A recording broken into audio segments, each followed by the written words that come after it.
Britannia nutrition foundation ಹಾಗೂ ಸ್ಕೋಡ್ವೇಸ್ ಸಂಸ್ಥೆ ಜೊತೆಯಾಗಿ ಉತ್ತರ ಕನ್ನಡ ಜಿಲ್ಲೆಯ ಮುಂಡಗೋಡ್ ಮತ್ತು ಹಳಿಯಾಳ ತಾಲೂಕುಗಳ 15 ಶಾಲೆಗಳಲ್ಲಿ ಪೌಷ್ಟಿಕಾಂಶಯುತ ತರಕಾರಿ ಕೈತೋಟವನ್ನು ಸುಮಾರು 40,000 ವೆಚ್ಚದಲ್ಲಿ ವಿವಿಧ ಬಗೆಯ ತರಕಾರಿಗಳ ಉತ್ತಮ ಬೀಜಗಳು, ಗೊಬ್ಬರ, ಕೈತೋಟ ನಿರ್ವಹಣೆಯ ಸಾಮಗ್ರಿಯೂ ಸೇರಿದಂತೆ ಪೌಷ್ಟಿಕಾಂಶ ಕೈತೋಟಕ್ಕೊಂದು ವ್ಯವಸ್ಥಿತ ನೆಟೆಡ್ ಹೌಸ್ ಕೂಡ ನಿರ್ಮಿಸಿಕೊಡಲಾಗಿದೆ.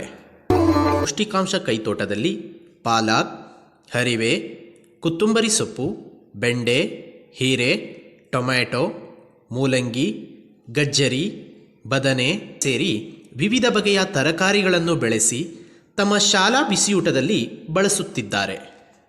ಇಂತಹದ್ದೊಂದು ಯೋಜನೆಯಿಂದ ಶಾಲಾ ಮಕ್ಕಳು ವಿಷಮುಕ್ತ ತರಕಾರಿಗಳನ್ನು ತಿನ್ನುವಂತಾಗಿದೆ.